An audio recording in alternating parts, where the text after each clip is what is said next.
15% যদি দেন 15,000 টাকা আসে। 38,000 টাকা স্যার, কাজে তো লাভও হয় না 38,000। স্যার আমারটা একটা কম বেশ করে দিয়ে দেন স্যার, আমরা কোনো কাজ কাম করি নি স্যার। স্যার নেন, আপনার পিআই অফিসটা তো আপনাদের, আপনারা না কো।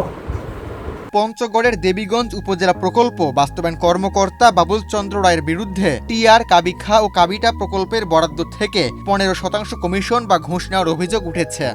একমাত্র স্মার্ট সিটি বসুন্ধরা, আধুনিকতায় এক ধাপ এগিয়ে। এই অভিযোগের পক্ষে প্রায় 4 মিনিট 47 সেকেন্ডের একটি ভিডিও সামাজিক যোগাযোগ মাধ্যমে ছড়িয়ে পড়েছে। কোনো মেম্বার বলছে আমার লাভ হয়েছে, আমাকে বলেন, আমি তো এতদিন পিআই করতেছি, পিআই আমার কোনো মেম্বার বলে নেই আমার লাভ হয়েছে। না লাভ এখন কাজের মনে করেন যে চাপ তো এখন দলীয় ভাবে জনগণই ধরে স্যার কাজ একটু ভালো। আমার কথা আমি বলছি, আমার আপনাদের কথা থাকলে বলেন। ভিডিওতে দেখা যায় তিনি কয়েকটি প্রকল্পের বরাদ্দের হিসাব ক্যালকুলেটরে করে 15% কমিশনের অঙ্ক নির্ধারণ করছেন।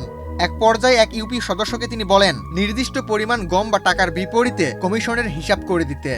ভিডিওতে আরও শোনা যায় একাধিক প্রকল্পের বিপরীতে আলাদা আলাদা অঙ্কের কমিশনের কথা উল্লেখ করা হচ্ছে এবং কিছু ব্যক্তিকে টাকা গুনতেও দেখা যায়।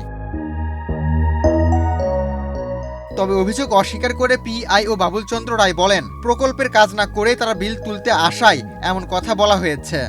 এদিকে দেবীগঞ্জ উপজেলার উপজেলা নির্বাহী কর্মকর্তা ইন্দ্রজিৎ সাহা জানিয়েছেন বিষয়টি জানার পর জেলা প্রশাসন সহ ঊর্ধ্বতন কর্তৃপক্ষকে অবহিত করা হবে এবং তদন্ত করে প্রয়োজনীয় ব্যবস্থা নেওয়া হবে। এই চাচার একটা টিআর আছে। স্যার আমার একটা টিআর আছে স্যার, আমার ন কত? 1,62,000। 1,62,000 ইন্টু 15 24,000। 24,000 স্যার, আমরা তো মনে করেন আমরা 3.5 বছর পরিশোধই রাখিনি স্যার। এই মুচামের সময় না স্যার, আমরা 3.5 বছর 100% করি স্যার। আপনাদেরকে পরিশোধে আসতে দেয় নাই, এরপর থেকে আপনারাও এখন আসতে দেন। স্যার আমারটা একটা কম বেশ করে দিয়ে দেন স্যার, আমরা কোনো কাজ কাম করি নি স্যার। স্যার নেন, আপনার পিআই অফিসটা তো আপনাদের, আপনারা স্যার না কো। আমি স্যার আমার জন্য এটা আমি সদরের মেম্বার, আমরা খুব লাঞ্ছিত স্যার। সদরের মেম্বাররা সবচেয়ে বেশি সুবিধা সবটাকে লাঞ্ছিত স্যার। কি